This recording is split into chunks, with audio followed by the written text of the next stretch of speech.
Bonjour, chers collègues. Je vais rompre avec le climat qui s'exprime ici, parce que pour notre part, et ça ne remet pas en cause du tout le travail des élus qui travaillent sur ces secteurs avec les outils dont ils disposent, c'est que nous pensons que cette politique de la ville telle qu'elle est conduite, et il vient d'être rappelé depuis 40 ans, n'a pas produit, pour faire un euphémisme et être gentil, les résultats escomptés. On est avec des objectifs qui sont rappelés, plein emploi, cohésion sociale. En la matière, est-ce que cette politique a produit des effets positifs ou non? La Cour des comptes a fait un énorme rapport, un énorme travail, s'est penché avec des dizaines de conseillers et a produit un rapport négatif, en indiquant que ces quartiers étaient aujourd'hui plus des NAS qu'ils ne l'étaient hier, plus paupérisés aujourd'hui qu'ils ne l'étaient hier, et on pouvait moins en sortir aujourd'hui qu'on pouvait en sortir hier.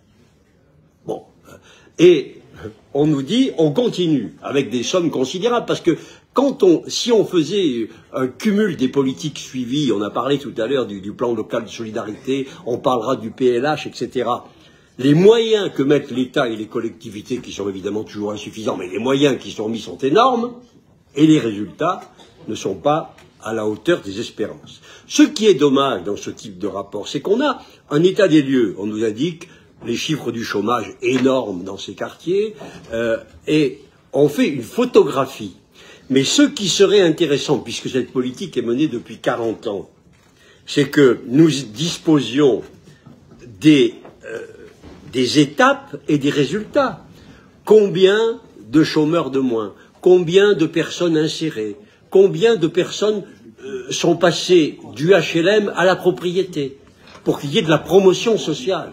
Parce qu'en fait, l'objectif, c'est ça. Enfin, si j'ai bien compris, c'est la promotion sociale. C'est que les personnes sortent de la situation dans laquelle elles sont. C'est cela que nous voulons faire, j'imagine, tous en commun. Et donc, je suis convaincu, nous sommes convaincus que ces moyens de ces politiques devraient être réorganisés pour être portés beaucoup plus sur les personnes et les familles concernées, beaucoup plus concentrés au cas par cas pour faire qu'elles aient des effets réels sur la promotion sociale, l'intégration et l'insertion à laquelle nous aspirons tous. Je pense que dans ce domaine-là, il faut que ces politiques soient revues.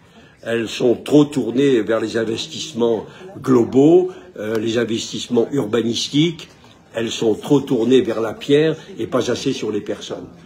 Et je pense que c'est là, il a été évoqué l'humain, c'est là que le bât blesse, et c'est la raison pour laquelle, à l'échelle d'une métropole comme la nôtre, si nous rassemblions toutes les politiques conduites, pacte de solidarité, logement, qu'on va voir tout à l'heure, PLA, des centaines de millions, et nous les réorganisions, nous les réorientrions vraiment sur l'humain, les personnes, l'organisation pour qu'il y ait de la promotion.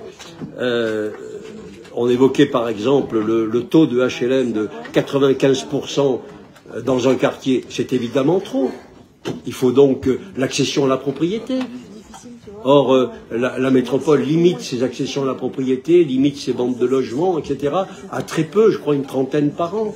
Il faut donc réorganiser les politiques totalement pour assurer vraiment la promotion sociale et l'organisation des personnes.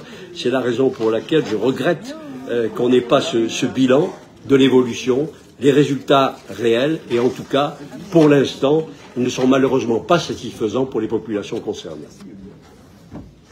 Merci beaucoup. Je vais laisser la parole à Laurent Dovizeux, que j'entends quand même. C'est que